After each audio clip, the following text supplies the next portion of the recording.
What if I were to suggest that you play a key role in the awakening world? And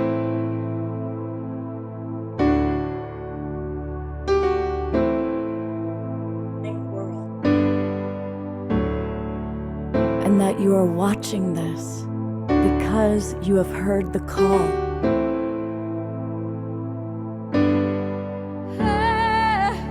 We can start right now by opening our hearts and minds.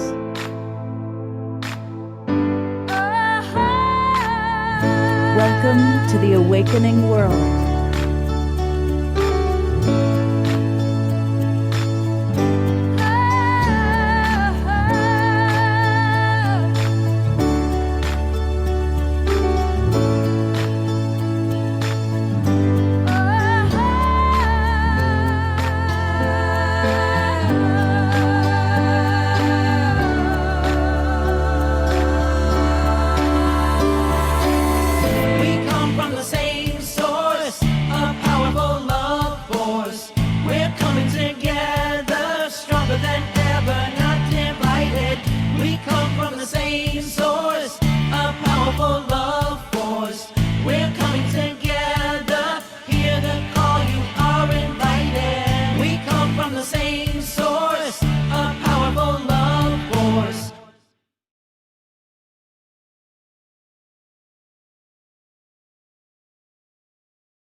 Good evening, everybody, and welcome to the Awakening World.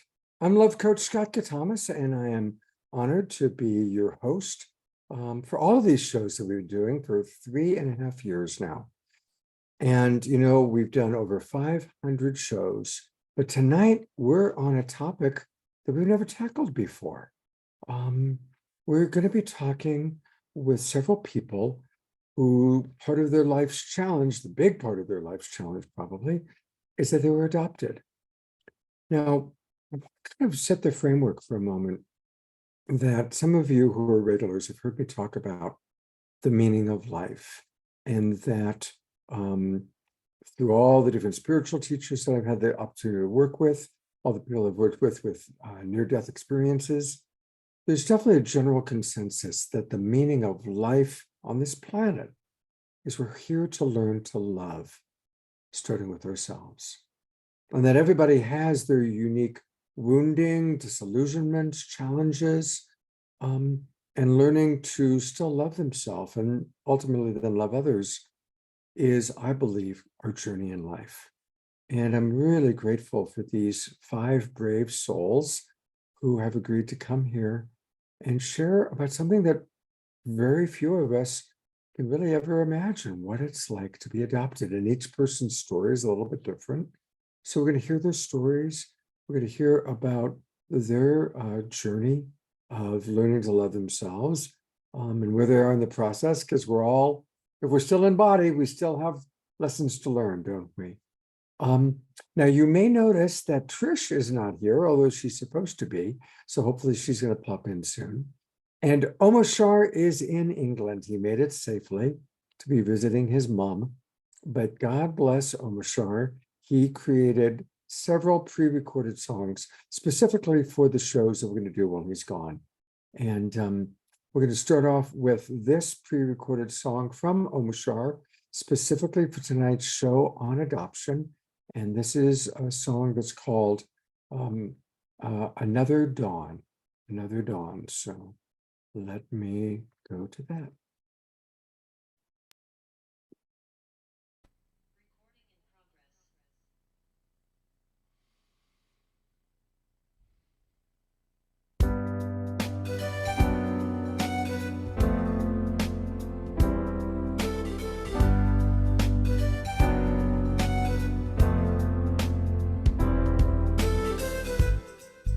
Another dawn, another day.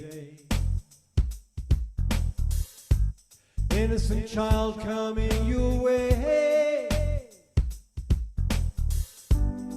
I've been wondering about my life. Oh yeah. Wondering about my state of mind. But then I heard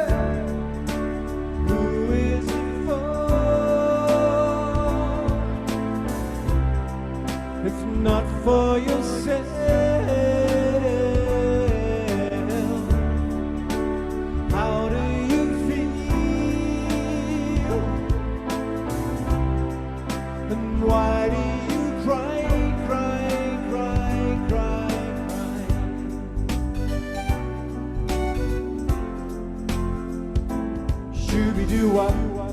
Whoa.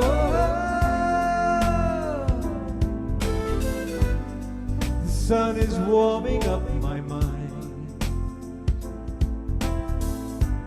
Ocean breeze blows me away, and yet still I've been wondering about my life.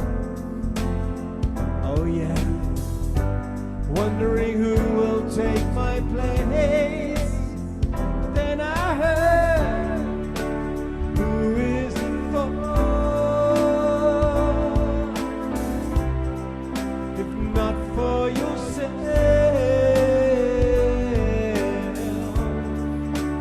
how do you feel? And why do you cry, cry, cry, cry, cry?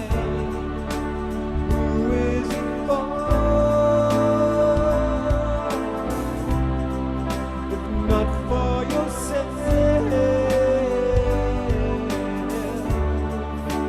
how do you feel?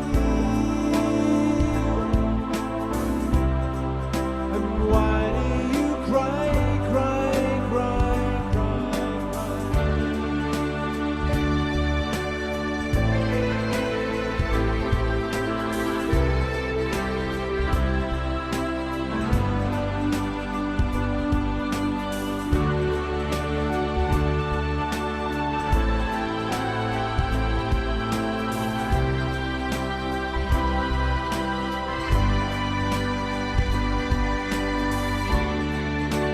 Who is it for?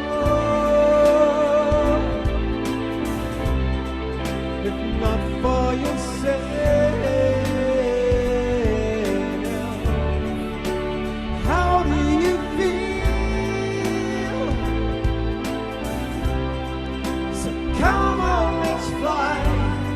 Come on, let's fly.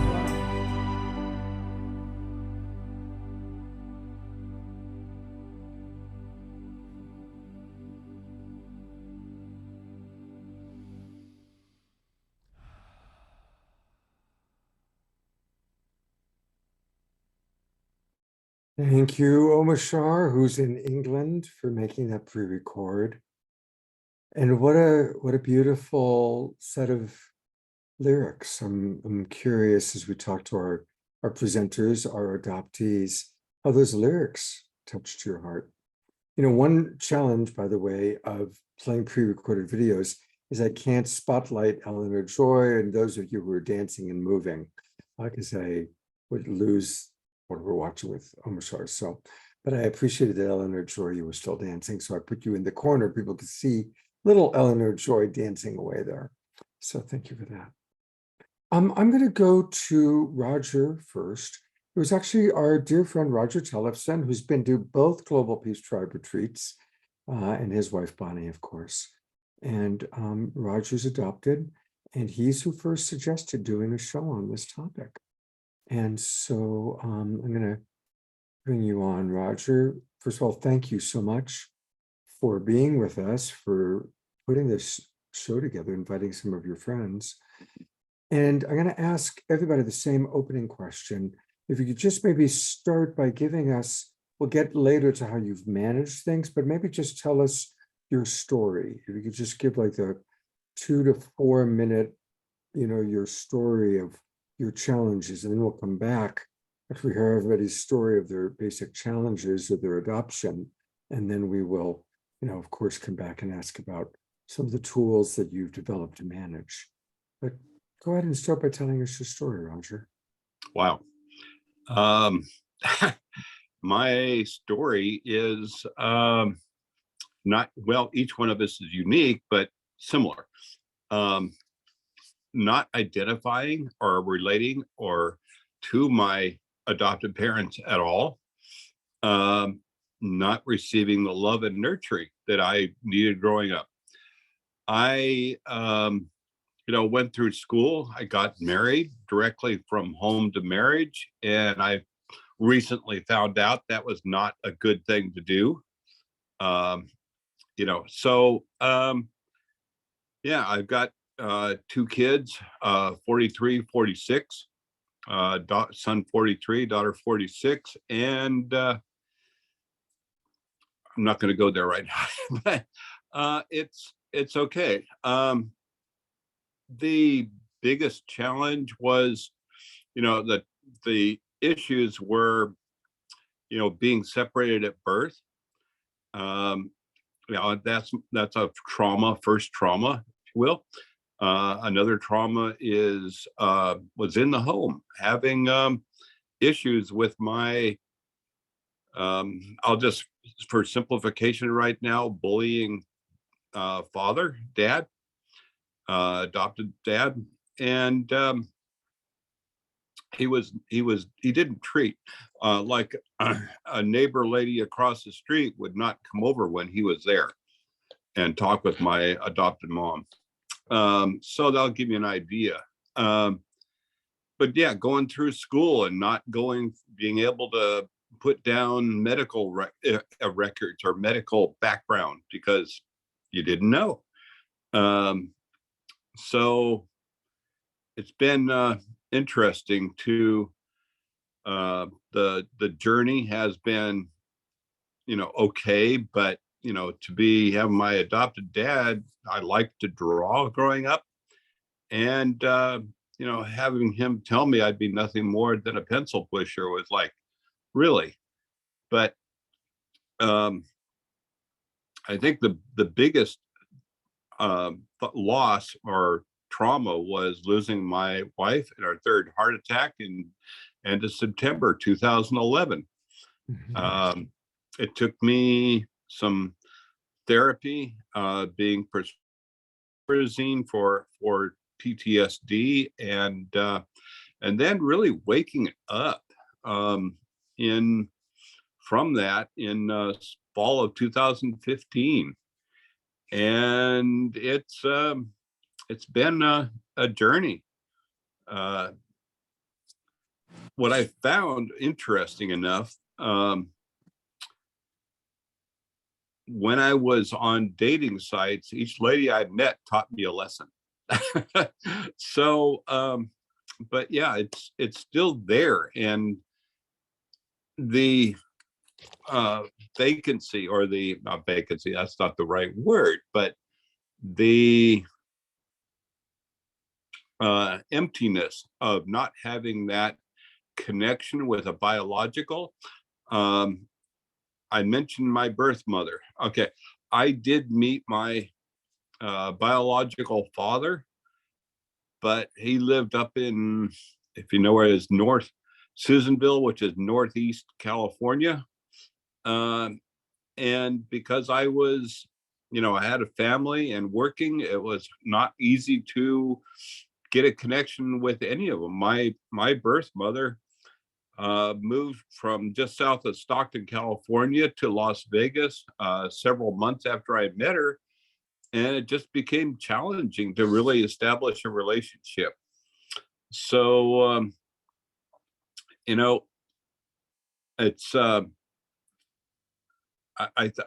I'm kind of like, I'm going to stop right there and just open it up to anybody else that have any, just Thank somebody you. else Yeah, pop. thank you, Rodger. And I'm good with that right now.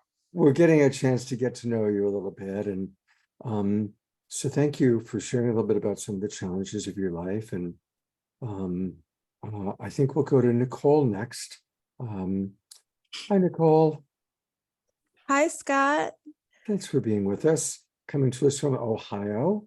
Yes, I'm in Cleveland, Ohio. So it's 9 o'clock here. It's getting a little dark in my office, but hopefully you can still see me. We and still hear me see you, okay. yeah. But if it gets too dark, try and maybe find a lamp that you can put on or something. I have my computer screen here. Okay, good. But right now we see you just great. So Okay, good. tell us a little bit about your story, Nicole.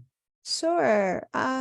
Yeah, I was born to a teenage runaway from South Carolina, and she actually ran away to Ohio and had me here in Ohio, where I still reside. And I learned through my self-discovery and search process that she left me with a babysitter at the age of 3. And that babysitter actually ended up becoming my adoptive father. He was a single veteran just out of Vietnam, trying to put his life back together. And he felt like I was a sign and for some responsibility in his life. And I, unlike a lot of my adoptee friends, I have a great relationship with my adoptive father. And I still felt the pain and the abandonment issues and that loss of being separated from my mother. So I think it's really important to understand if you're not adopted and you're around adoptees or have adoptees in your life, that while, there can be situations where there's a positive parent-child relationship after adoption, never forget that all adoption begins with loss, and a family has to be separated to make a new family. And we adoptees carry that loss with us the rest of our lives. Going on about the challenges that you asked about, I really felt abandonment issues as a child. I felt like a misfit because I didn't look like anyone in my family. I didn't look like anyone in my community and even at school. And I just kind of felt like an alien. And despite the love of my amazing father and the rest of my family, I had a great support system. But that's another key for me, is that love just isn't enough. And adoptive parents need to understand that, because that gap and that loss, nothing can replace that biological connection.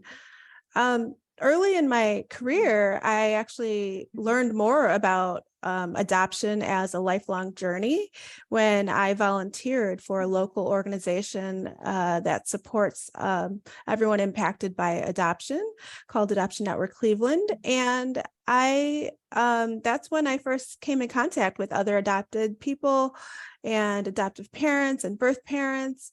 And it was really an epiphany, because I began to understand that some of the feelings that I was having, some of the discontent and challenges I had when I was very young, were natural and part of my adoption experience. I really didn't know and wasn't able to connect those feelings before then.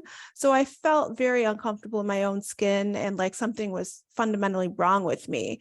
So that was a really important epiphany. And I've carried that with me and realized that I might not have had a choice as a child, but I do have a choice now. And it's important to really build awareness about the lifelong challenges of being adopted. And I have to say, it struck me again later in life, even though I'm on this great healing journey of self-discovery. When I first had my son in 2000 and I saw my first genetic mirror and someone finally looked like me, amazing. But it was also really sad, because in that moment when I first held my son, realized that no one has ever looked like me. And when I heard the doctor say, "He looks like mom," I was just so elated. So, having my own child has been very healing for me. Seeing that genetic mirror has been very healing for me. And connecting with other adoptees in the adoption community has been very healing for me. And I would say that that's something else that I want everyone to really take away, is that it's important to connect with others like we are today and share that experience, because adoptee to adoptee connections and beyond can be very, very healing. And I would love to continue and to learn from others. And some of the ways I do that, I'll share when we come around to how we cope with this challenge of being adopted. Thank you so much, Nicole. Thank you. You're a beautiful speaker. She's back. I'm going to go to my wonderful co-host, who has been away, traveling all over the world, it seems. Welcome back, Trish. Thank you. We've I missed wasn't around you. the world. I was just around the U.S. Taking a universal forced break. Mhm. All of the things that had landed in my life in some direction just went, and I was like, oh, it's wanting me to take a vacation, more Mhm. like send multiple appeals for multiple days in a row until I got what I wanted.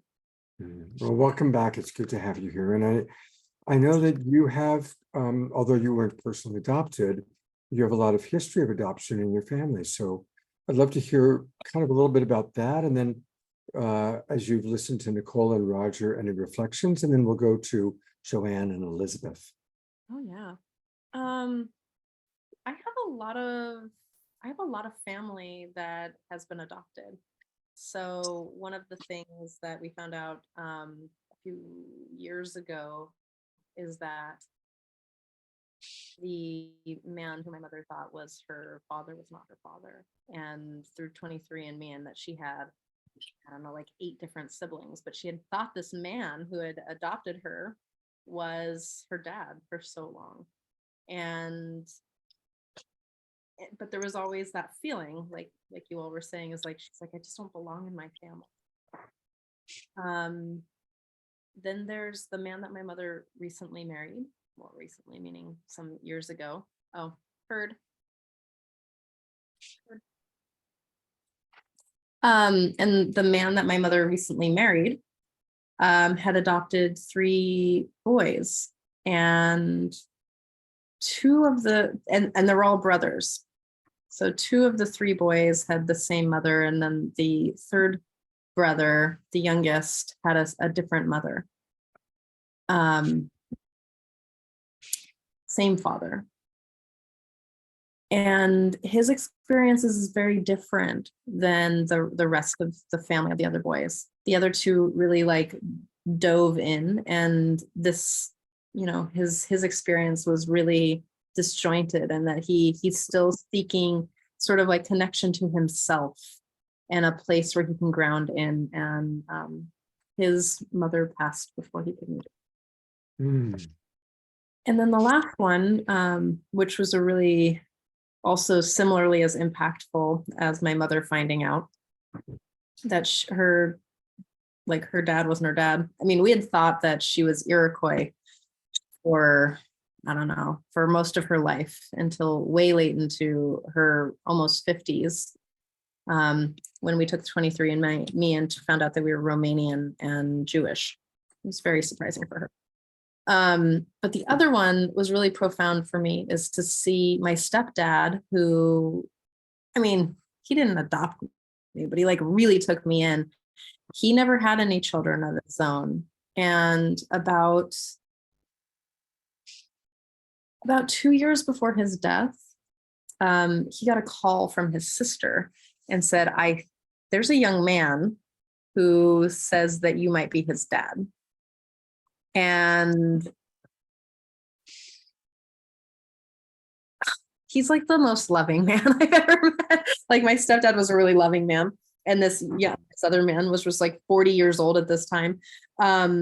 He was just like him, like the biology of who he was, like his mannerisms, the language that he speaks, how he looks, the things he was interested in, like motorcycle riding and like guitar playing, like the similarities between the 2 of them. And they had never met, like my stepdad Miles never even knew, because the woman that he had a child with never told him, and like left his life completely. Wow.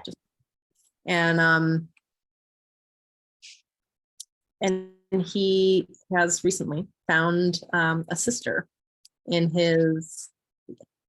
So my stepsister, who we thought that she was also a step, like a kind of taken in on the family. Miles was just a really loving person, so he was always like, "Oh, the kids, come on," And we didn't know that she was his daughter as well. We found out after he had passed. So now we're this just cute little Mod Podge family of just silly. So my family has a lot, like my interactions, like have a lot of adoption ties. And And I'm so grateful to have these people in my life. Beautiful. Thank you for sharing. Thank you for sharing that. Well, we're certainly going to hear more from Trish, but we've got two other adoptees with us. So I'm going to go to Elizabeth next. Hi, Elizabeth. Hi, Scott. Hi, everyone. It's so good to be here. My adoption story started at birth. I was placed into foster care and adopted from that point. I was adopted into a family that had 3 biological children. And then I was adopted, and then my little sister was adopted as well. We are not blood. So we had a pretty large family. My story is I was actually found by my birth mother, my early 20s. And I had received a letter from an investigator saying somebody was looking for me. And at about age 9, I was told that I was adopted. So when I received that letter, I was like, who else could it be? And so I met her and I had a relationship with her until she passed. And about five years after we connected, she had called me to tell me that my father had passed away. And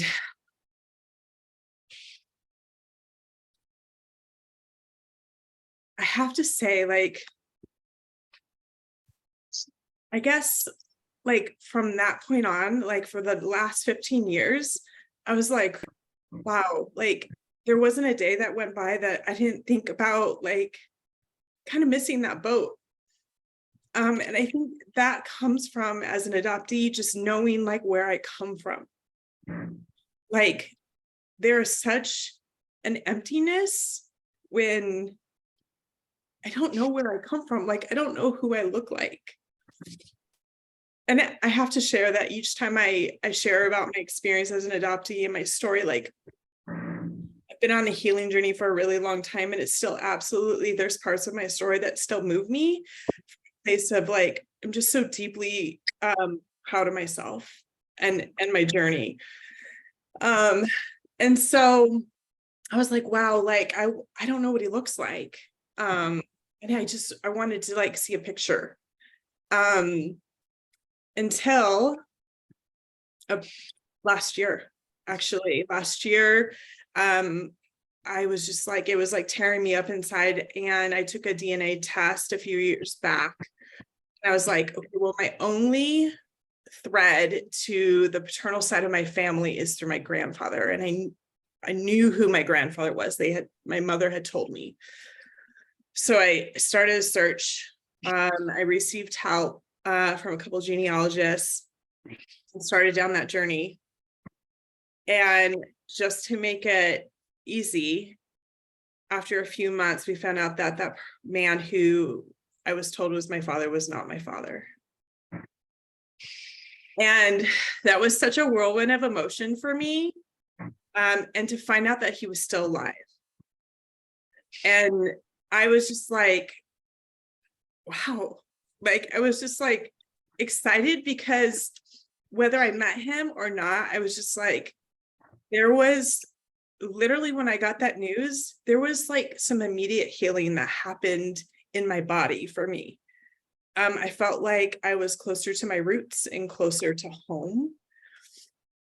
And so for the paternal side of my family, I actually sent letters and connected this year in March, and have met part of my paternal side of my family. So it's a little bit about, like, my adoptee journey. I would say too, like, my whole life, just, I didn't look like my adopted family. I'm tall and blonde. That is not what my siblings look like. And that was just always really hard for me. And just knowing, like, just feeling a level of, like, being unsettled in my body probably my whole life. Not feeling like I belong, not feeling like I really could participate in a lot of conversations about like families and like our parents. And I was like, it just didn't add up for me. And I know that everybody, like every adoptee I've spoken with has a different story, yet very similar in a lot of ways. And I definitely felt alone growing up, that my experience was really unique until I started connecting with adoptees. And I truly wish that when I was younger, I would have met other adoptees. I feel like that would have been really supportive for me.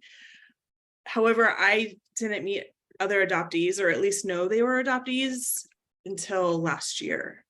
And I will say that that's been so healing to hear other people's stories, and yet so different, so similar, the things that I feel like I've walked through in my life, and other adoptees are like, yes, absolutely, like me too. And I'm like, just that alone has been so healing for me in my experience. So struggling with, who do I look like growing up, feeling like I don't belong.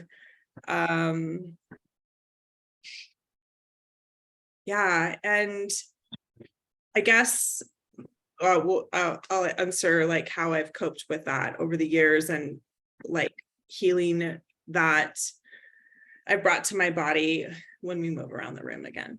Thanks for that.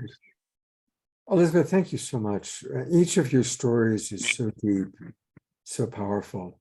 We're going to hear from Joanne, and then I'll come back to Trish. Hi, Joanne.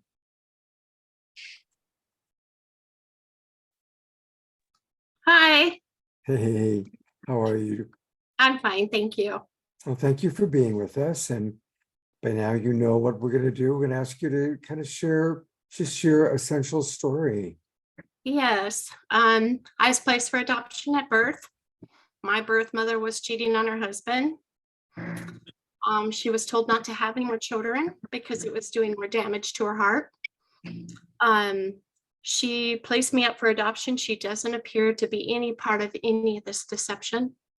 And she had kids that were in high school. At the time, my siblings were in high school, 2 of them, and one was 6 years old, and from a small mining town in Nevada. And I can't imagine what it was like for the kids, because everyone in the town knew that my mother was sleeping around. I went searching for her only because my adoptive mother and stepfather wouldn't tell me the truth to so much deception. My stepfather was a medical doctor, and he said that he thought his inheritance would be more important than the truth. And I said, well, you don't know me very well, I guess. And we parted ways and never spoke again. I went and found that it was just such a convoluted story where there's so many players, so much garbage. Like I said, the doctor walked out of the hospital with me, handed me to some people that I was not supposed to go to. They had already adopted another child 2 months prior. The state of Nevada says there's so much deception. The judge is even involved in it. And he signed a waiver not to check the home that I was being placed in because it said I was related to someone. But my brother, who's not even related to me, who's 2 months younger than I am, that was also placed in the same home, has the same waiver in his file. They said the adoption was never sealed, or not sealed. It was incomplete. Everywhere I would turn, everyone I spoke to in the state agencies and everything were trying to help me, but they would never say. They'd help me as much as they could, but they'd never say, hey, we'll try to help you figure out what to do with no birth certificate. Vital Statistics finally found a birth certificate for me. I was still listed as my birth mother's child, and they said it wasn't a mistake. It was just that the adoption was never completed. And My parents divorced. My adoptive parents divorced when I was 6. It's the last time I ever saw my adoptive father. They were taking him away in a police car late at night for a drunken brawl with my mother, my adoptive mother. It's a long story, and it's never ending. It's still not ended. But I've learned a lot about myself, how strong of a person I really am.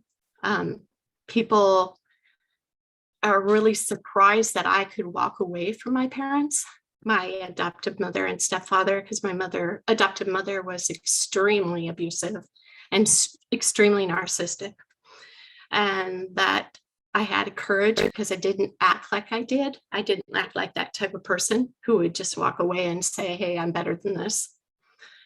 But I've come a long way, and I've done it alone for a long while. And then of course, I found my my maternal side, and it's been very difficult for my siblings to accept me because I was born, from an affair that was everybody in the whole town knew about. But I had the wrong father for over 20 years. The miners told me the miners that worked in the mine with my mother's husband said that it was one man, and it turns out it was a different man. And 23andMe, a brother showed up on there, and I said, who are you? I know who my birth family is. And he said, I don't know, but let's work through this. And we are only 6 months apart in age. And it turns out that it's actually his father was my father. And that family has been wonderful to me, absolutely loving to me. And it's one of those stories you'd never believe because everyone was saying that it was this other man was my dad. And that family was really rude to me and mean. So, but that's part of my journey. Wow. I'm going to go to you, Trish.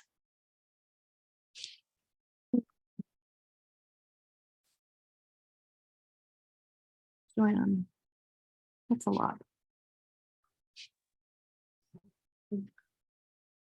All of your experiences are a lot. To be separated from your biological heartbeat of your life, and then to be treated poorly again and again. Joanne, I'm sorry.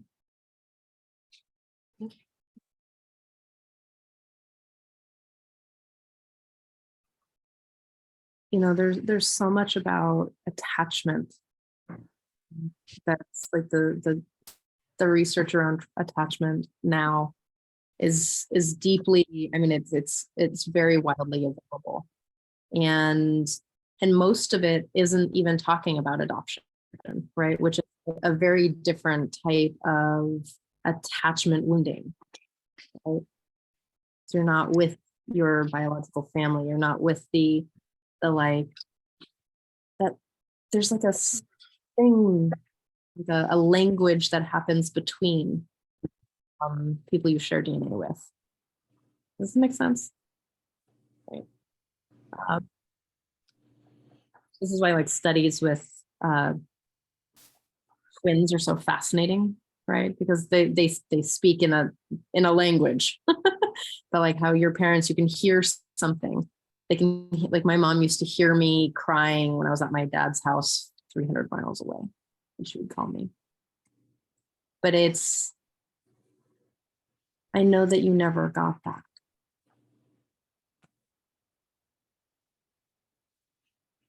And I just want to say that I'm feeling your stories.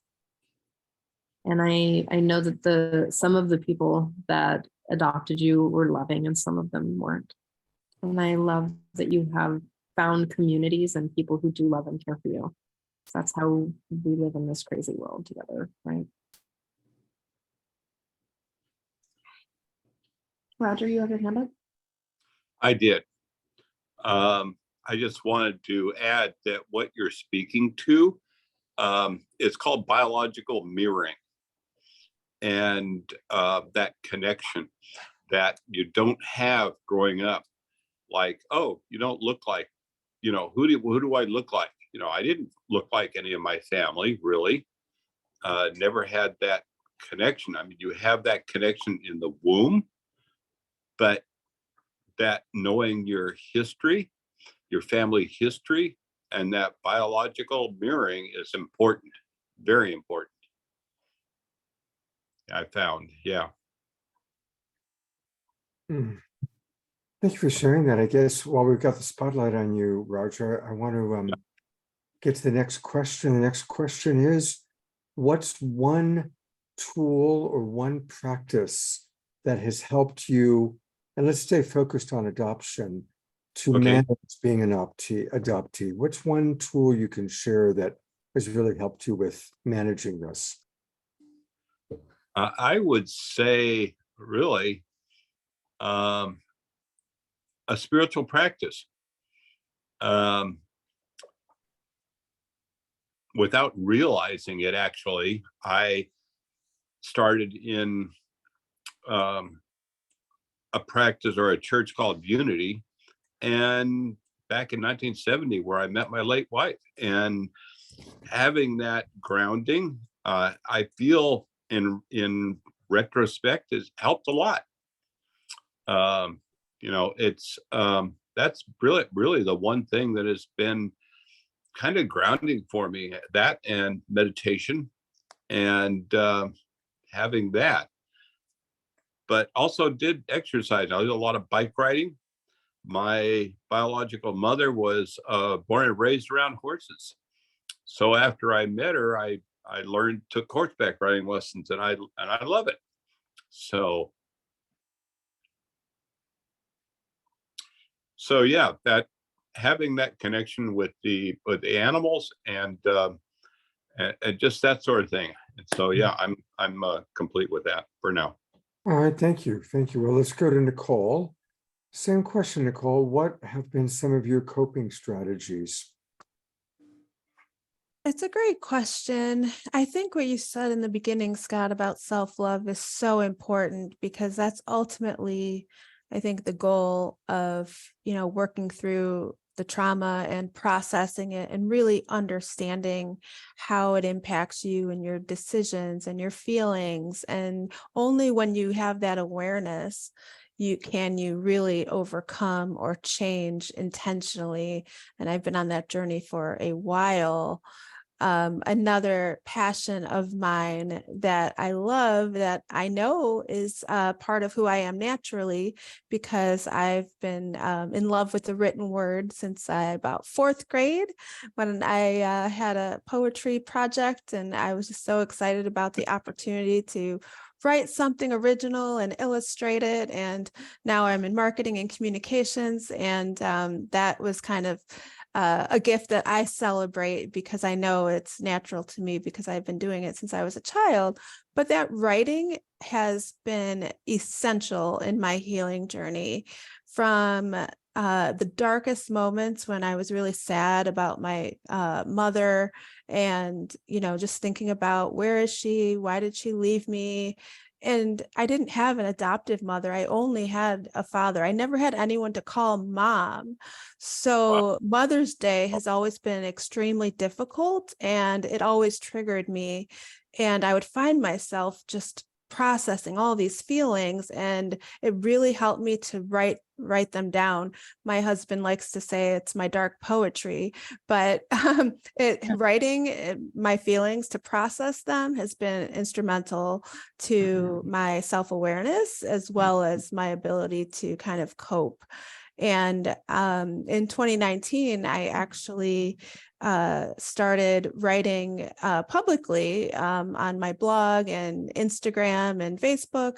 I started a platform called The Adoptee in Me, and I use that to share my feelings and my insights, and really ultimately to create an opportunity for adoptees to come together and share that journey of self-discovery. And those adoptee to adoptee connections are so healing and so valuable. And, sharing in writing with each other is really powerful and one of my favorite ways to cope. And I continue to do that. I volunteer for an adoptee support group called Fireside Adoptees. I've been on the leadership team for 2 years now.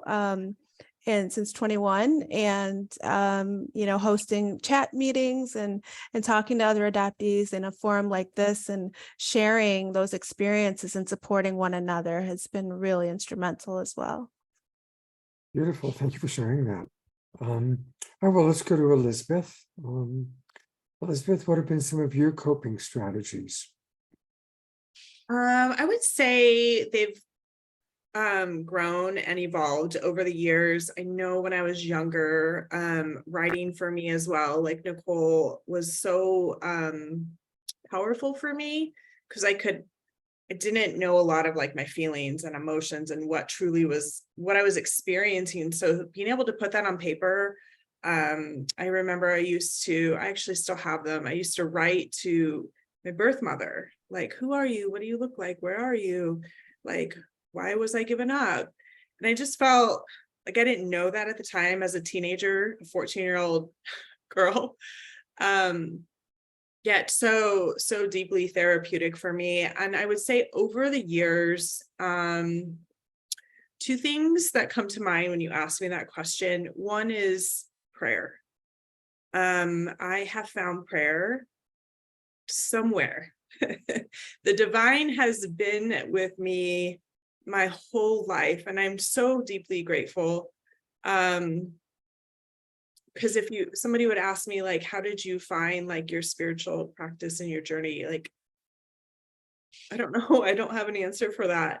Yet prayer has been a lifesaver for me. And just my spiritual practices, meditation. And I would say one of the big ones lately for me, I would say in the last 4 years or so, has been somatic therapy. So body-led therapy, just really being able to get out of my head and into my body and moving those memories, moving that trauma that lives inside of my body. Because a lot of it is stuff I don't even remember, but it's there, it's impacting me. I actually have really struggled with some health issues over the years, and just knowing what I know now today about those health issues, that my body has just always, from the day that I was born, actually from when I was in the womb, has always been in fight or flight, because I was always searching for home until I found home inside of my own body, that my actual nervous system can just settle. Somatic therapy has definitely been life-changing for me. Trish, before we go to Joanne, do you want to share a little bit about your understanding of somatic therapy? And because I know it's something that is a big part of what you provide people. And so I think it's we were talking before the show began about how trauma is stored in the body, and anybody coping with trauma, somatic therapy is very valuable. So given what Elizabeth just shared, would you like to talk a little bit about that? And we'll go to Joanne. All of our experiences live inside of our body, right? So everything that we've ever experienced has different places where it lives. I've been utilizing this, what is the name? There was a book many years ago called You Can Heal Your Life. There's many books on this, but there's one book called You Can Heal Your Life. And it was the correlation between our thoughts and our beliefs about who we are and body dis-eases. I had a weird experience recently where someone grabbed my neck, and I've had a sore throat since. There's correlations there. But so when we are in experiences where we have separation traumas, or when we have physical, emotional traumas that happen, which then creates beliefs inside of us and traumas inside of us, that it will store or show up in ways that like in an elbow or in places in your body. A lot of people with deep traumas have digestive issues, right?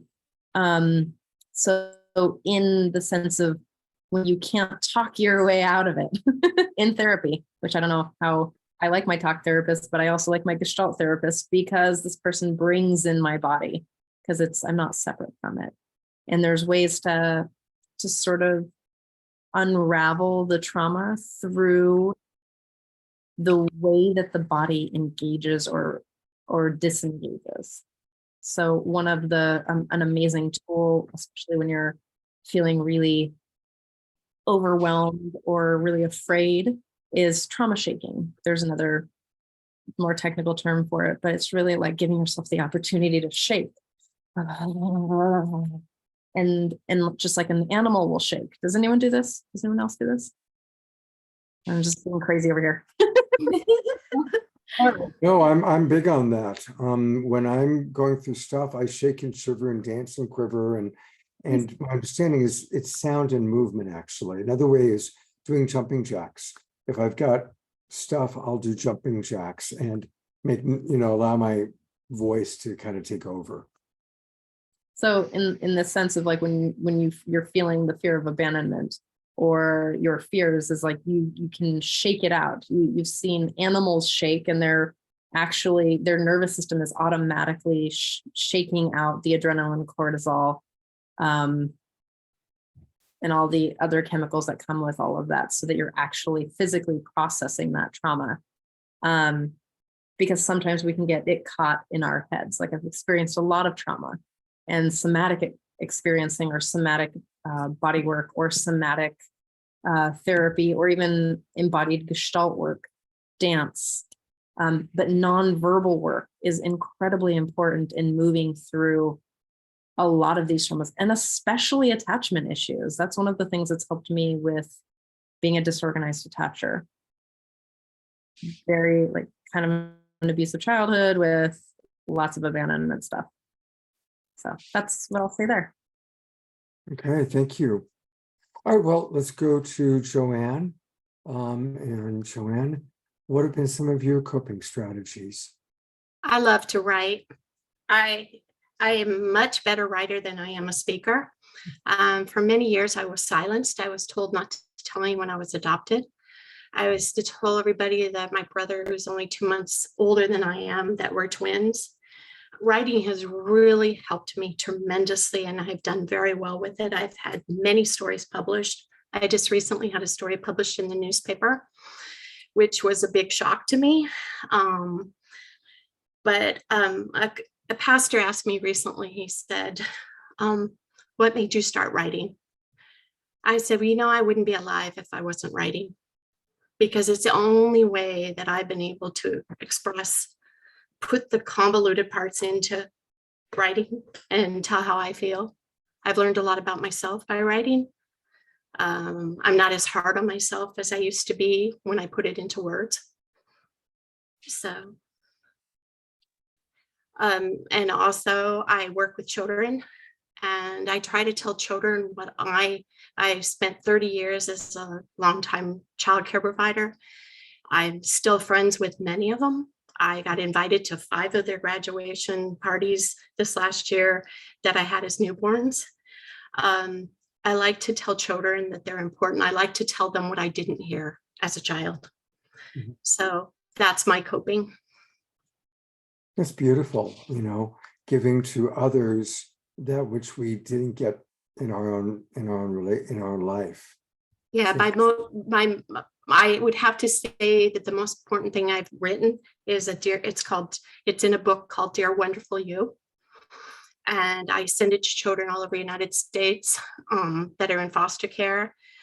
And then I hear that they're not being adopted, when they're teenagers. And I'm sorry, what? But I want them to know, what I never heard. Mm-hmm. Yeah, thank you. So the next kind of question for everybody, and then we'll have an Omoshar song. What's your spiritual journey being? How's this shaped? Because often when you have an unnatural childhood, some of you had, like Rodger had a father that, instead of creating safety, was a source of fear. And that can impact how we view our relationship to God or to life. So I'm just curious about each person's spiritual journey. And again, we recognize and honor all spiritual traditions here. So again, we'll go in the same order. I'll go with you first, Rodger.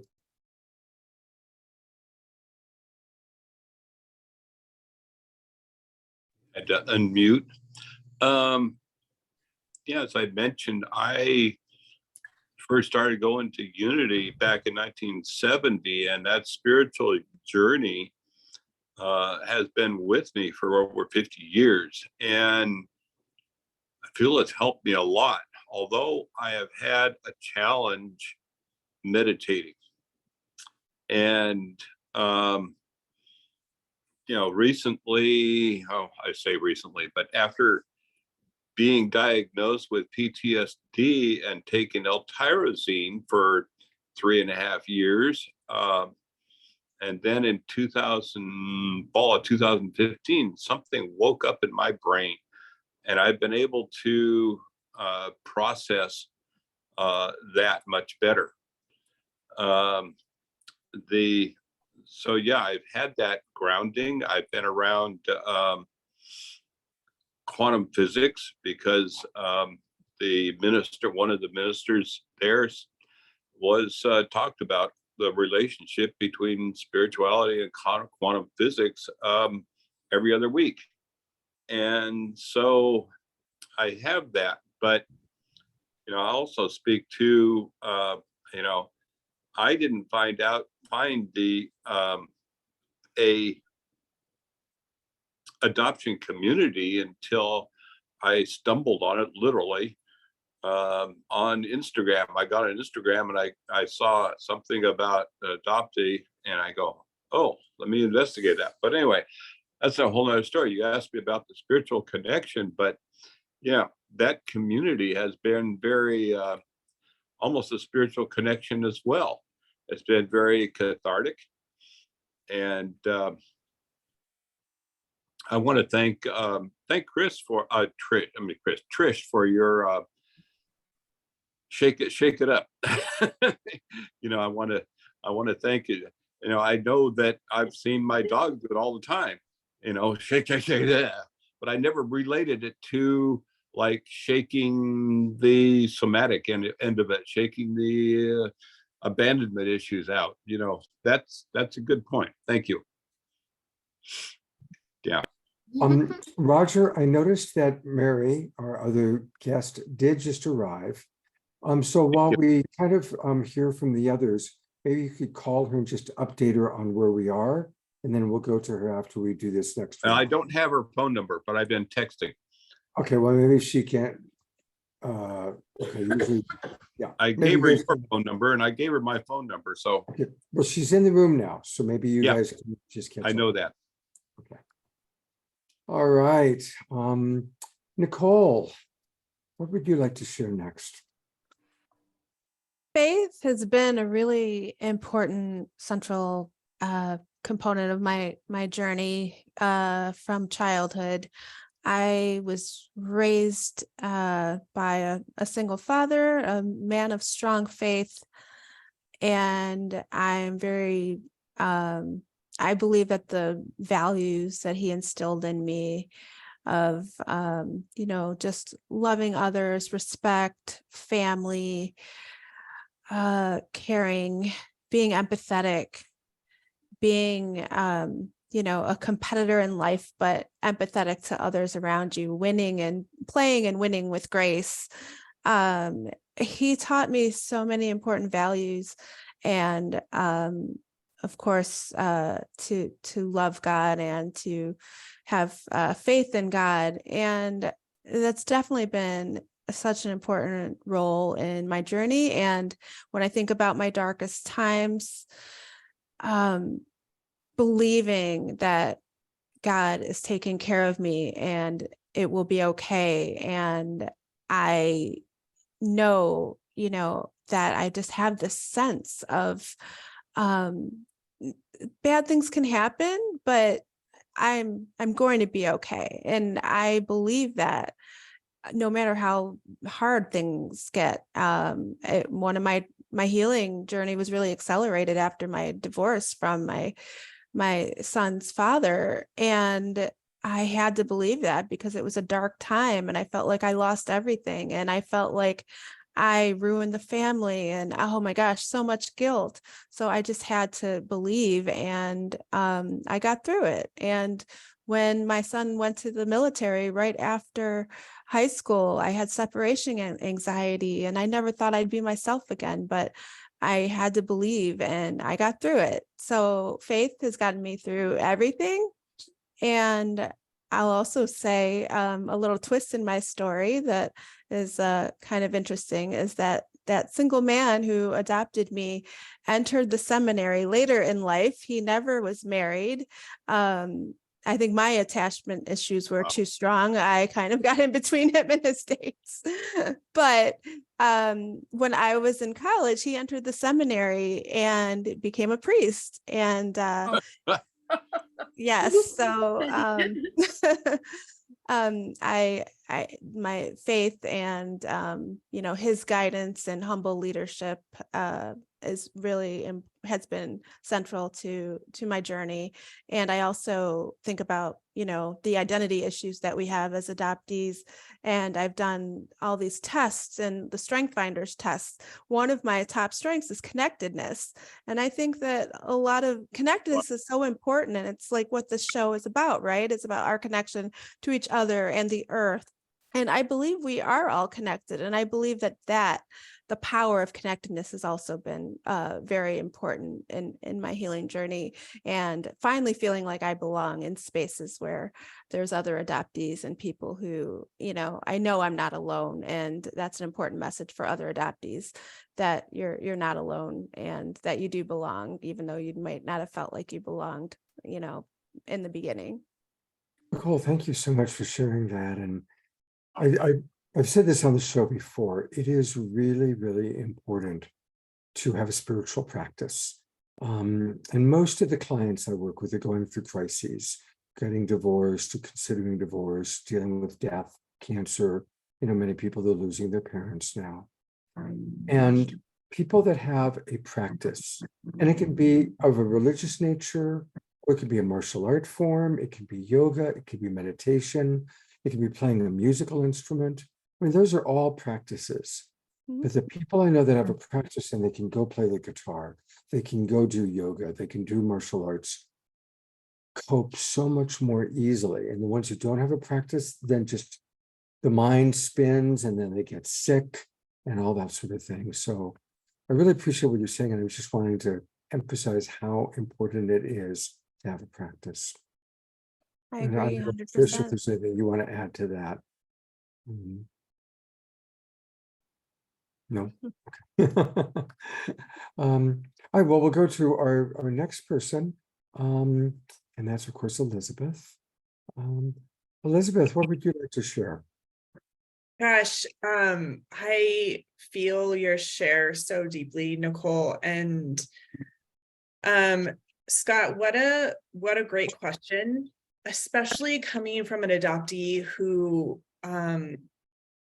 like trust is a big thing. So how you pose the question of like, being an adoptee and struggling with what I heard is trust and being able to maybe even depend or rely on the divine, like how has that showed up in my life?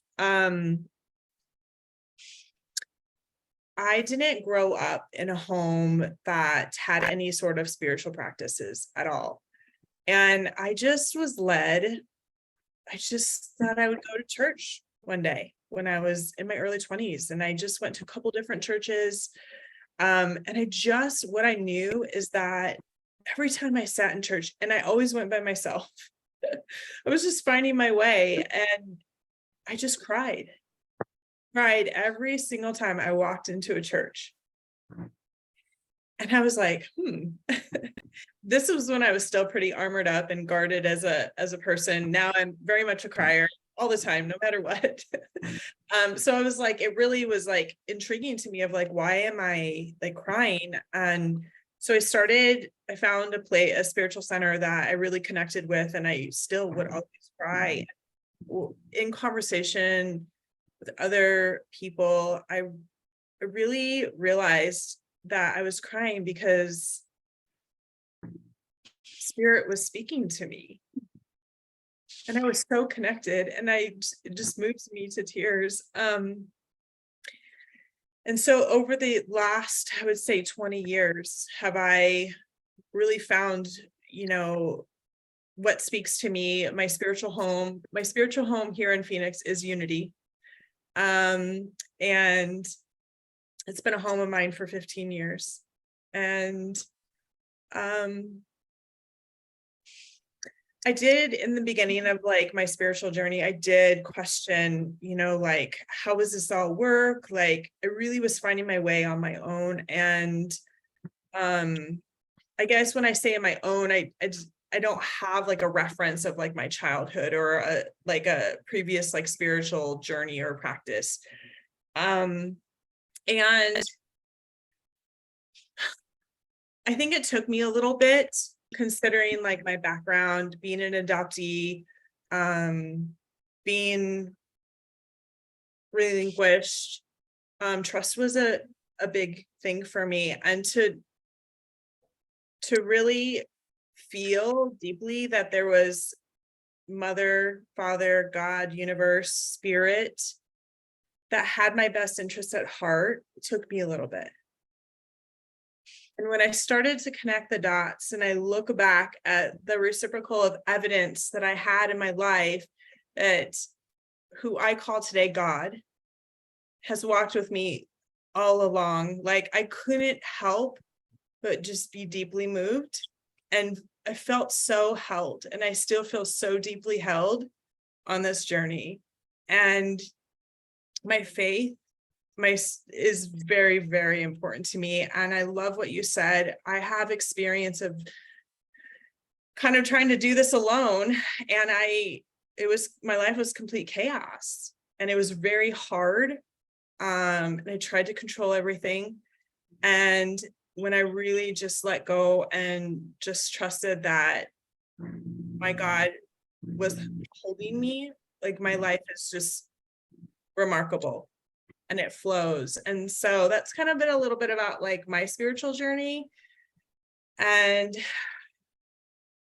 so deeply important to me today. Thank you so much for sharing that. Thank you. Yeah, and I want to say for those of you who have a spiritual practice, that's beautiful. Do more. And for those who don't, if anybody's watching this, and often I work a lot, especially men who look away from the church. Most of us, many of us, the original religion we were raised with, we ended up becoming disillusioned with. We saw the dogma, we saw the bullshit, we saw the hypocrisy, and we broke away. Not all, but many of us.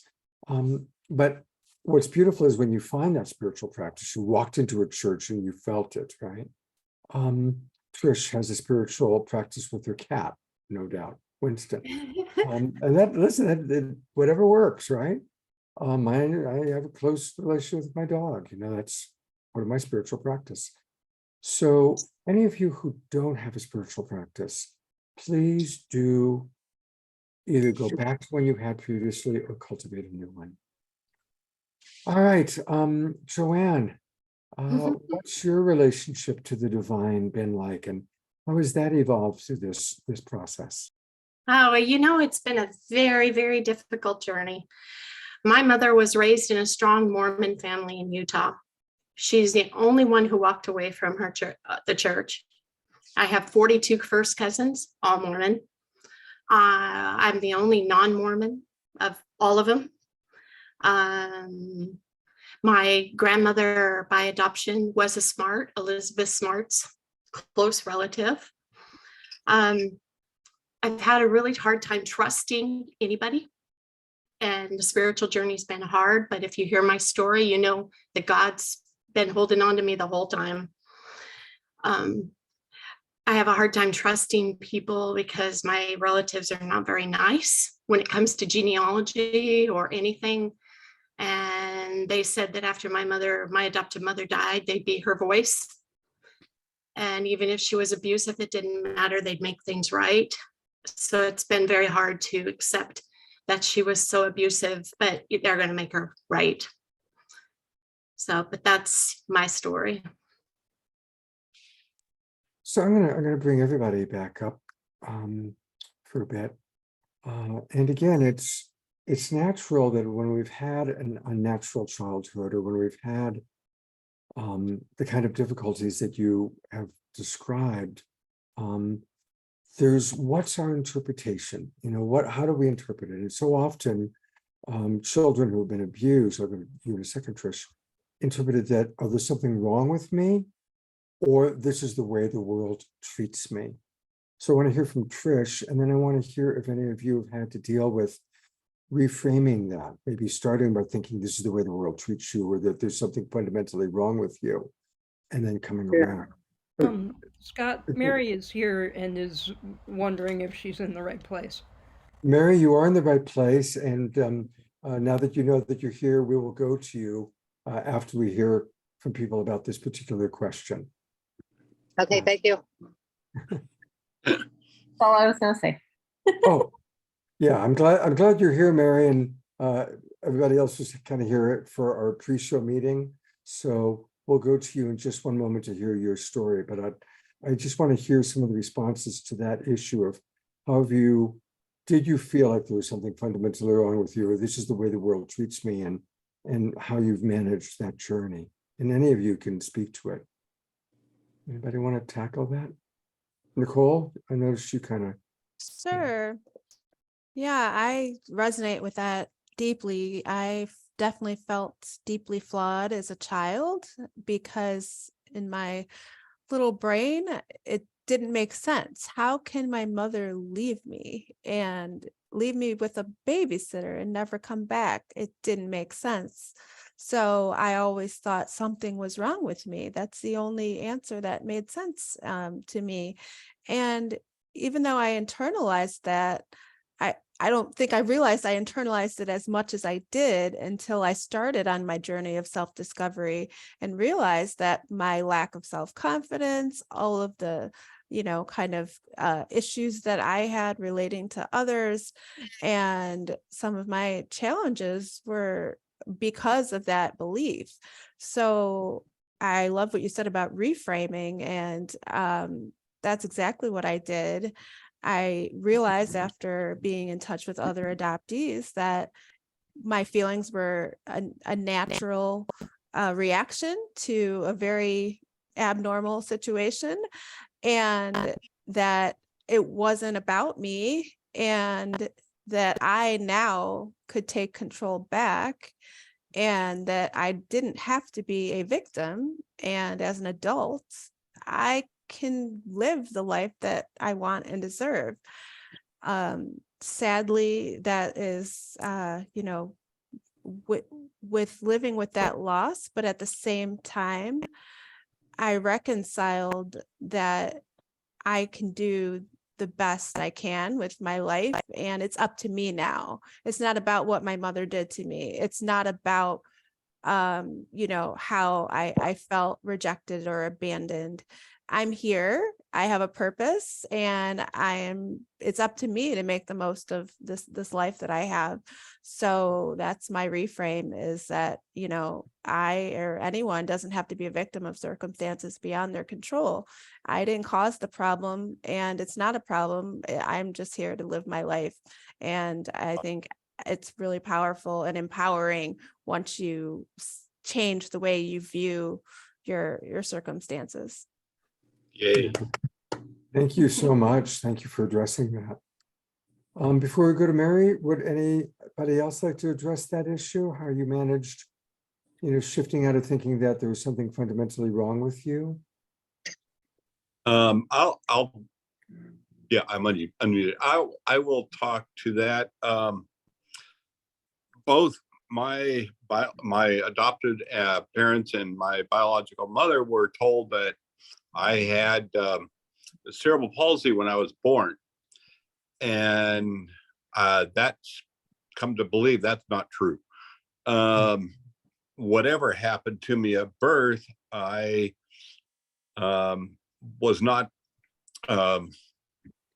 recruited or into the army in the 60s, which is not a bad thing, but in my opinion. But it, it's after I got married, I started going to the gym and working out, and in my teenage years, I found that I could go skiing and do things that were just not nobody thought I could do.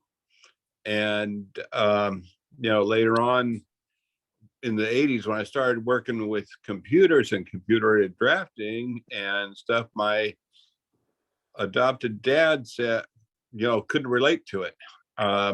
Couldn't relate to what I was doing, and just kind of didn't really dismiss me, just couldn't relate. And so I, that was part of my coping thing, finding that I could do things that I thought were didn't really fit into my family either. And so another thing I do want to mention is that in 98, my brother, who was also an adoptee, was ruled by the coroner. He passed away and ruled by the coroner a suicide. But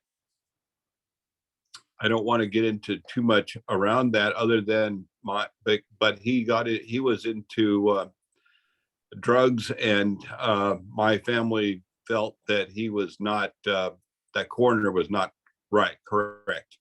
But anyway, that's enough on that. But so I just learned to deal with it, to have that coping, but also there were times when things would happen and I would just go out by myself and just be by myself. So that helps too, just to have that alone time as well. So anyway, go ahead and bring Mary on. I'm gonna go to Trish for her comment on this, and then we're gonna finally go to Mary. Okay. Because I think a lot of people can relate to this, whether or not you're adopted. Go ahead, Trish. Thanks for your patience, Mary. I think that many of us have the feeling that we're fundamentally unlovable, or that we are not enough, or we are unworthy. And from my sociological studies and, the studies where I'm really, y'all know me a little bit. What I've understood is that when they separated us and told us that we were separate from God, or separate from the universe, or separate from each other, is where one of the biggest harms really started. Is that socially now we're told that we have a punishing God if we're not good enough.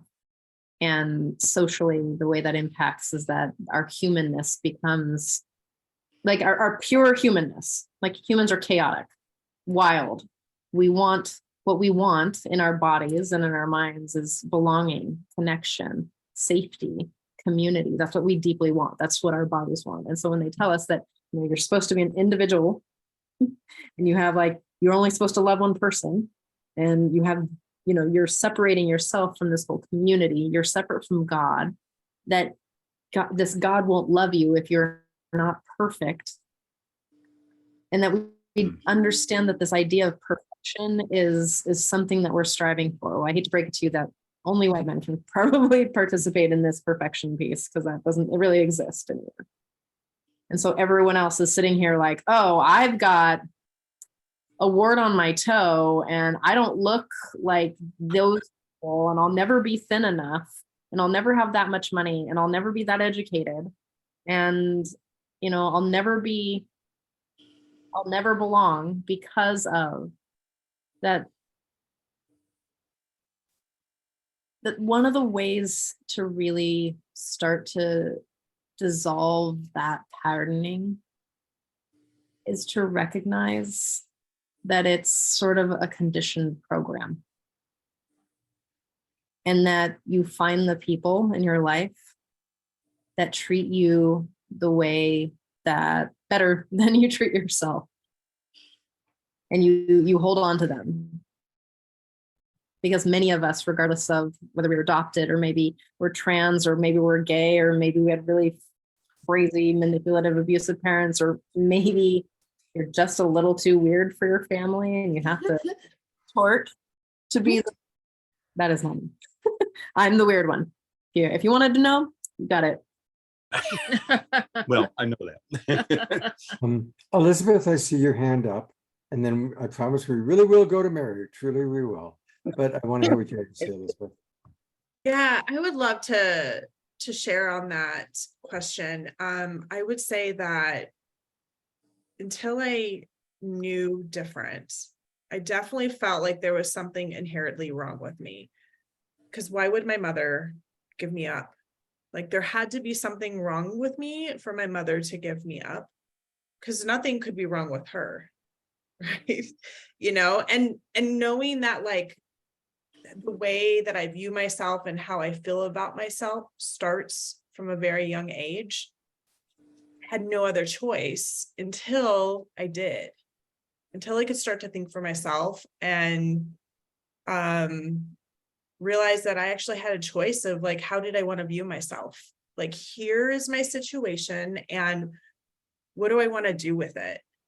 I wanted to share because I had a very interesting experience. When my birth mother passed away, I received some medical records of hers and some of her journaling. And there's a few things that I discovered. One was that I read actually from her hospital stay when I was born. I actually dove into this probably, I want to say in 2020. I just was like, I'm kind of curious. And I had the capacity at the time. And I read that my mother held on to me for 7 hours in the hospital. Wow. And I was so, like, deeply moved because the stories that I heard about my birth mother growing up were very far from the truth. And I was like, wow, like, what if I would have known that when I was a 14-year-old little girl trying to make it in this world, feeling so alone? Like, that would have it was so touching for me. And then I connected with my biological mother's side of the family, and I was actually having dinner with my aunt just a few weeks ago. And she goes, I just don't know if I should tell you this. She goes, but when I had my cousin, my first daughter, she goes, your birth mother came over and she was holding her. And she said, it really must be nice that you got to keep your daughter. And I share this from a place of my birth mother didn't want to give me up. One of those birth mothers that was coerced into giving me up. And I see now with that perspective that the amount of trauma that she must have endured, and just knowing those little bits of information from an adoptee who was not raised by her biological family, those two pieces of information are so valuable for me. So it's taken me some time to reframe that there's actually nothing wrong with me, that my response to life is very natural considering the environment that I grew up in and the situation. There's nothing wrong with me. But I wish I could go back in time, and I wish maybe somebody was there to talk to that little girl, Elizabeth, because that's when I think it would have really mattered the most. and made such a huge impact for me. Yeah. So thanks for letting me share that. Yeah, thank you for sharing that part of the story, and So one of the many. things that stands out for me is that it reminds us that healing and breakthroughs can come at any age in life. Like we don't have to stay stuck in a bad story. We don't have to be stuck. That at any age in life we can get new information, have a new spiritual practice, or get new information like you did that can help us to reframe the story. Yeah. All right, drum roll, please. I'm finally going to go to Mary. Hi, Mary.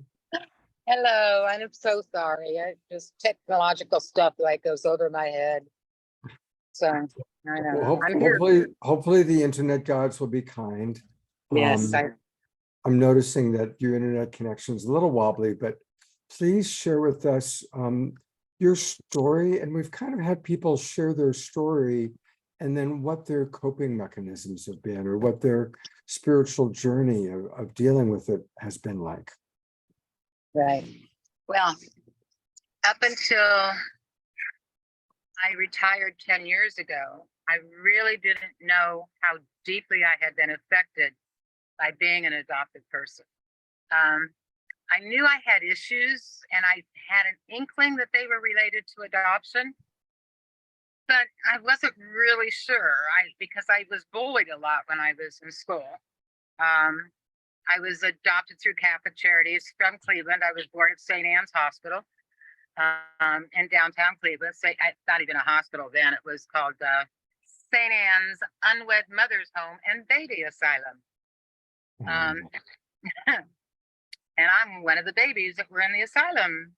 But and then I went after I was born. I was in foster care for 9 months before I went to my adoptive parents' home. I was their first child. They adopted my younger brother is adopted also. He's not my biological brother, just my adoptive brother. So it was just the four of us. So I call us the paper family. It hit me one day when we were driving down the road, and we were actually going on vacation. My brother and I were in the back, my mom and dad were in the front. And I kind of like looked around as we were stopped at this light, and I realized that nobody in this car was actually related to each other. We're just a paper family. I mean, I loved them dearly, and they did the very best they could, but there was something missing, and I just couldn't get over it. And my mother had some issues. She came from her own trauma. Of course, all of this is stuff I've learned since opening up and falling apart. When I retired, I developed really bad PTSD. I was an emergency room trauma nurse for 34 years. And when I retired, I went a little bit nuts. And I realized after a while it was, this must be PTSD, ER trauma. Started treating that. In the process of trying to get over that, once I got to the point where I could get back outside and function in society again, it took me about 2.5 years. The childhood stuff came back, and I realized that adoption might be an issue. So I just did the old Google search, and I came up in a Facebook, and here I am 5 years later now. Actually, I've been retired 10 years. It was 2 years into retirement that it hit me that adoption might be the issue, and I started researching.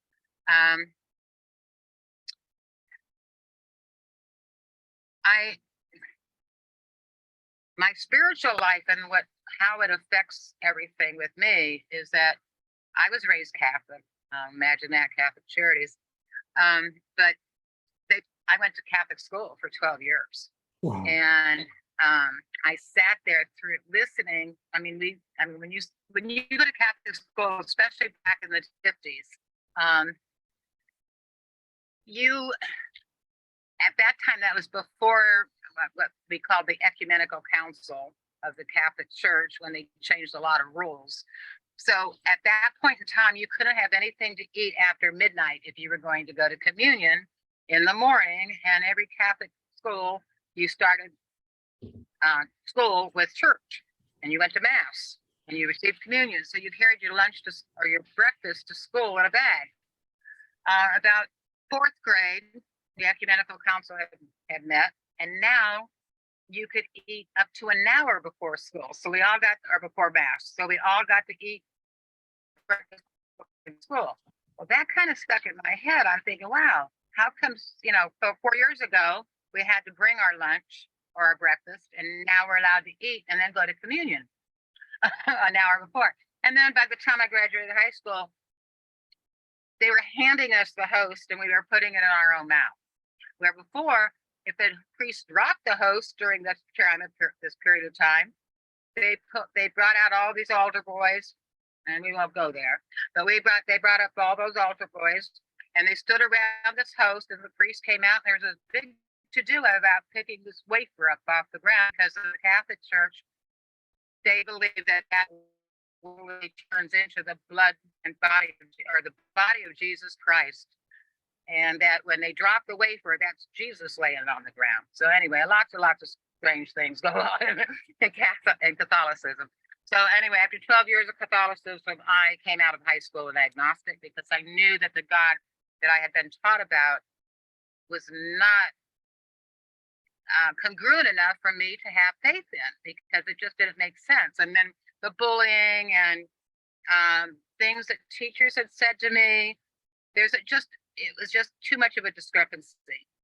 And I think that that's what happened, is I got lost in the lies and the discrepancies and the issues, and I had no one to talk to, because as soon as the word adoption, you're adopted, comes out, everyone says, aren't you lucky? Aren't you blessed? And are you?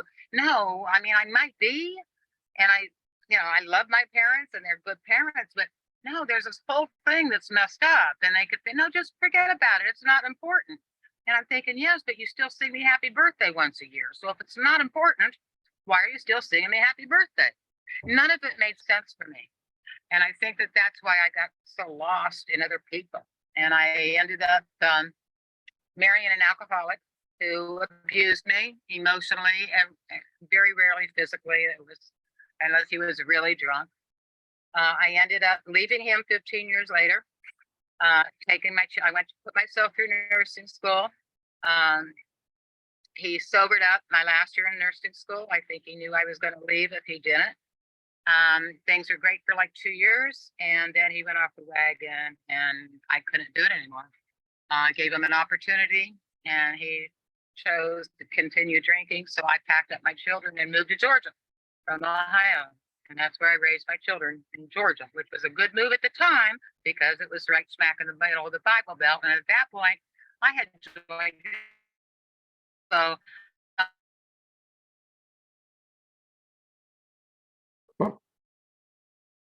then what the whole God was. After all of that, at this point in time, I am completely alienated from my adult children. They cannot understand why my brain doesn't work right, and it hasn't worked right for a long time. But I function, and they can't see. They can't comprehend. They think I should be over it. It's in the past. You had wonderful parents, and my son and I cut ties this morning. I have some long story, but there's going to be no more contact because he just can't be nice. He doesn't like. I'm an embarrassment to him. He's right smack in the middle of the Bible Belt, and with everything that's going on in the world right now, I am the enemy, and he thinks I'm going to hell. So there we are. It's just not been a really good day, which is probably why I had such a hard time getting on, because I don't feel well when I'm stressed. Mhm. Something that was said earlier about, making the best and being grateful and moving forward and everything, which I find difficult given the scenario that we are still doing this to children. And I know as a nurse, and soon to be a nurse practitioner specializing in holistic and mental health, holistic medicine and mental health, I know that early intervention is the key to making our brains function in the manner they were meant to function. And truth is the number one thing we need. I mean, I knew my mother didn't give me up because she loved me. It just didn't make any sense. What woman gives a kid up because they love them? So there were all of those issues. And I found out when I searched 5 years ago, I didn't meet my parents because they were both dead. But I do have 11 brothers and sisters. I have one that just showed up recently. She is 20 years younger than the rest of us. She's a paternal sister. And her story is that our dad was a singer in a rock and roll band, and he met her mother, who kept her. And they had a one-nighter. And there's my sister, who's 20 years younger. But then she started talking to me about being in Canton, Ohio. And I said, wait a minute. I said, what bar was Daddy playing at when he met your mother? And she told me, and I said, oh my God, I partied in that same bar, which Wow. means, given the, I don't know if you're aware of what's called GSA, genetic sexual attraction, but it is an issue. It's based on the fact that there's a familiarity when you first meet a genetic relative that you've never felt before. And that sometimes gets interpreted as versus just the feeling of possible intimacy that we've always sexualized. And so boundaries get crossed. So knowing this and hearing her story and knowing I had been in that bar means that I could have very well been there on a night that my father was playing in that bar. I would not have known it was him, and he may have hit on me, and I could have given birth to my own sister. So it's got to stop. I mean, we got to take the lies out. There's no reason to be lying to people about who gave birth to them and where they came from, and completely legally severing us from our biological families. We shouldn't have to fight City Hall to know our story. It should come with us. It's 2023. The lies, if we move, will allow children that are placed for adoption to at least carry with them the knowledge of what they know is true in their gut. And that was the hardest thing for me, because I have this great, big, huge, sensitive thing in my gut, and I don't even gauge, I guess, or just my intuition. And I know when people are lying to me, but then I get doubted, and then I doubt it because they say, oh, no, that's not right. Oh, no, that's not right. We're not saying that. We're not saying that. We don't mean this. But I don't know, it continues. So my thing is that I recently just got diagnosed with, I'm placed on the ASD scale. It took me 2.5 years to get diagnosed because of my age. I'll be 71 in December, and they have to do a 2-year testing to make sure that it's not a early Alzheimer's or early dementia setting in, and I passed that. It's not. And also recently diagnosed with ADHD. So I'm learning how to treat those things, and things are coming back into play. But the 34 years I spent in the ER, on top of the trauma that I had already experienced that I knew nothing about, that was never treated, my mind is never going to be right again, but my heart's in the right place. I'm intelligent, and I can allow my heart to do the leading. Unfortunately, we coincide within a framework of people that are hurting, and other adoptees tend to not like people moving forward. Let's put it that way. And it's sad because, there's a whole existence for us that we can move on into the universe and be part of the whole collective and who we're supposed to be, and have a sense of authenticity and congruency and transparency, that we can stand proud and be the person we were created to be. And that's all. I have 3 families. I have a family that gave birth to me. I have a family that a foster family that kept me for 9 months. I learned to walk and talk there. I had 5-year-old foster brothers. And then at 9 months of age, a social worker came and got me and took me to my parents' home and dropped me off, and that was it. Bye. So, and I'm not supposed to be traumatized by any of that. But I was 9 months old. I waved, the lady Of left me at the course. house. Like you said, the brain development, and there's so many elements of the trauma that you and the others that we've heard have gone through. Thank you very much, Mary. And I'm noticing, of course, there's a lot of comments coming up in the chat box of people just really appreciating all of your stories. And thank you. And recognizing, like Roger said early on, every person's story is different. There are certain similarities and commonalities.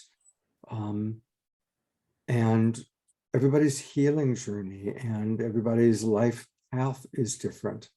And I recognize that some of you are further down the path of learning how to work with this in a way that isn't disrupting your life as much. And others are still really in the throes of it. And I want to build that out to our greater audience,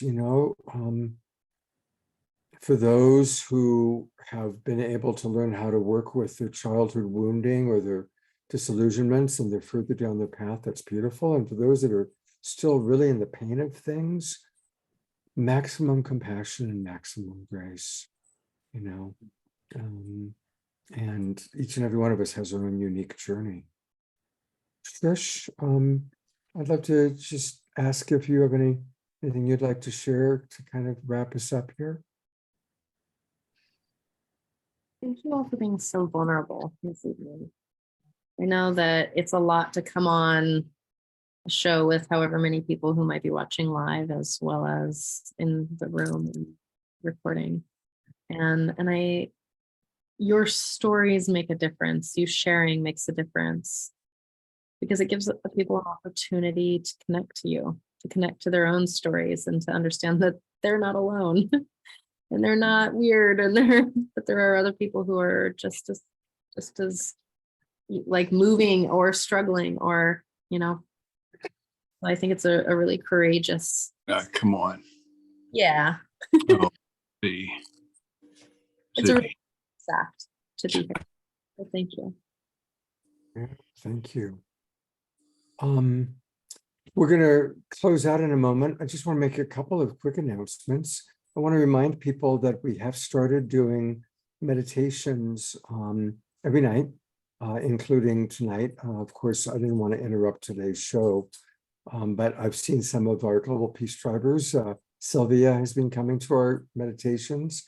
And so every evening at 6:30 p.m., I just put into the chat box the link. And it's a combination of Twin Ray Community and Global Peace Tribe.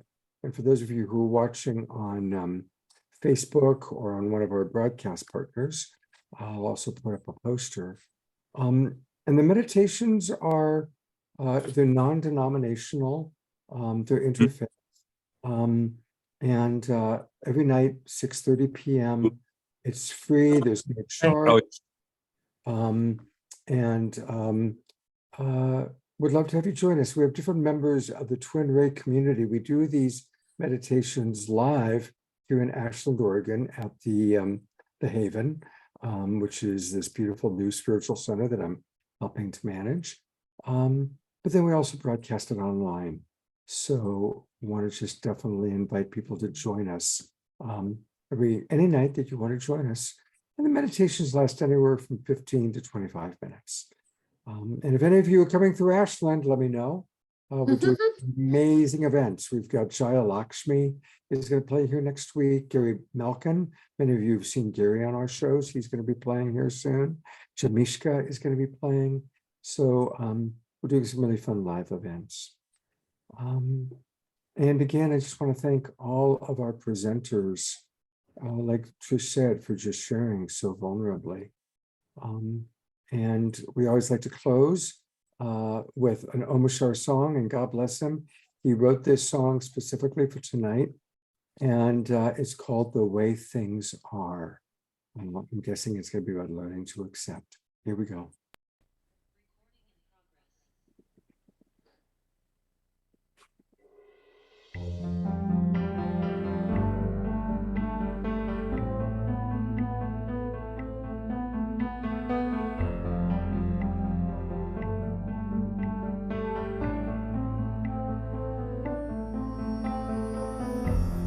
What do you see when you're alone? What do you feel when you are by yourself? How could it be that you are here? Isn't it strange the way things are? Look at the river flowing by, and look at the colors of the butterfly. How do you feel about your life? Isn't it strange the way things are? A dolphin in the ocean, I can hear you calling me. Come on in, you say, the water's fine. I have come to set you free. You have never been alone, my friend. I was just a thought away. There's a deeper love that's holding you, and it's here to lead the way. La, la, la, oh, oh, oh.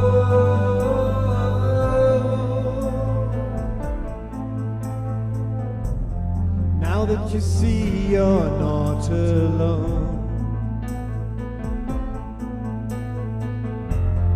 and there is no such thing as by yourself.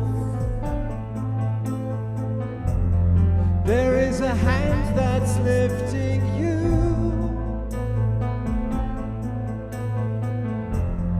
into the presence of yourself. Life is a tale that never ends. There is a purpose to each heart that beats, and you are the river flowing by.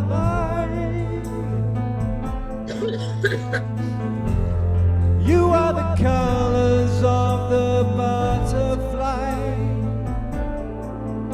like a dolphin in the ocean.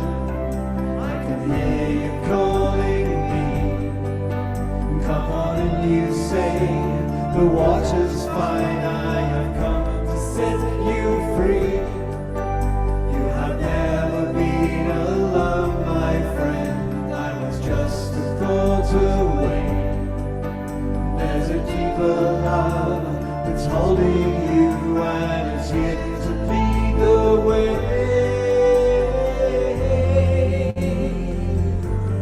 La, la, la, la.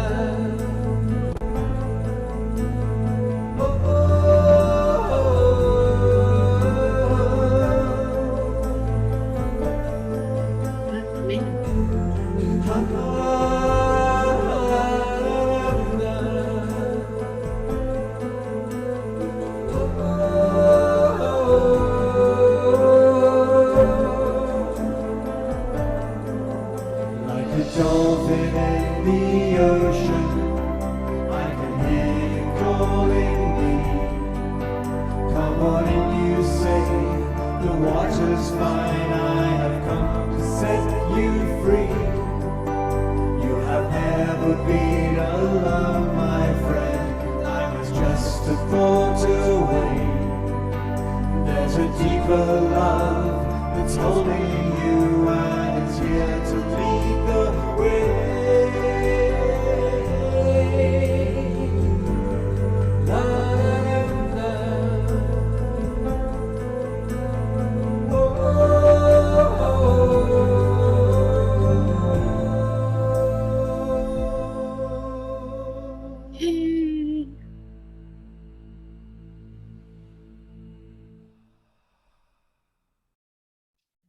Beautiful. And thank you, Eleanor Joy. I had that on your website. Let me go back and we'll go back to you showing your, who do you got there?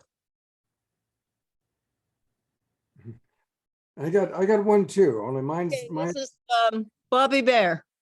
Bobby Bear. Okay, well, Bobby Bear. we love- Not quite as alive as Jasmine Bear. I'm going to add Sylvia. And who do you got there, Sylvia? This is little sis. And she was with me the last 3.5 months. Aw, Beautiful. Well, sweet. and Jasmine Bear just got her summer.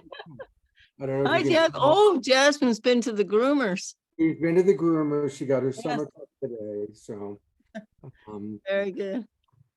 all Marvelous show, Scott. Marvelous show. right. Well, thank you, Eleanor. Maximum Joy, for- grace to everyone who presented. Thank you, everyone. Absolutely. I'm going to bring up everybody one more time.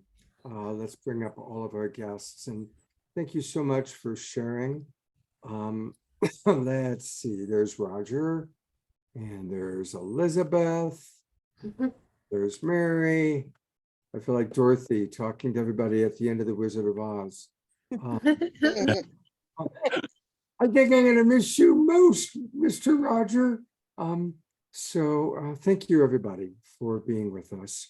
One last announcement. I just want to remind people that every Thursday morning, there's something very wonderful that I always try and join, and that's the Self-Love Show. And this is, of course, Trish and her partner, Dawn, every Thursday morning at 10 o'clock Pacific time. Who do you got as your guest tomorrow, Trish? I don't even know. Well, there you have it.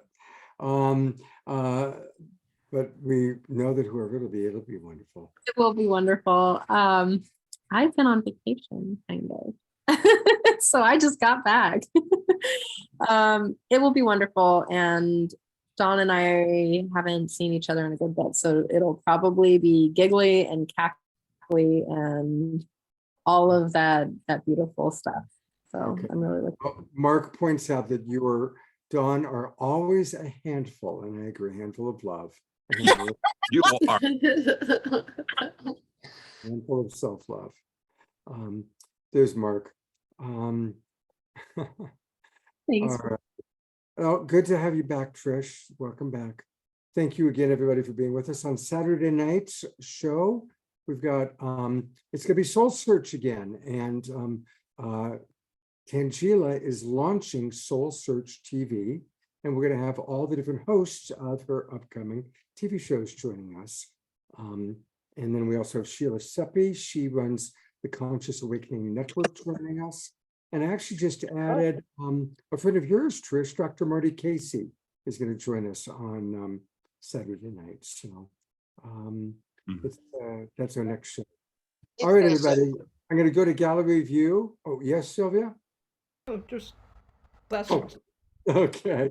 Blessings, everybody. We'll see you either for one of our meditations or we'll see you on Saturday night. And thank you again to all of our presenters. Thank you. Thank you. Thank you, Scott. Thank you, everybody, for participating. Thank you. Bye. Good night, everybody.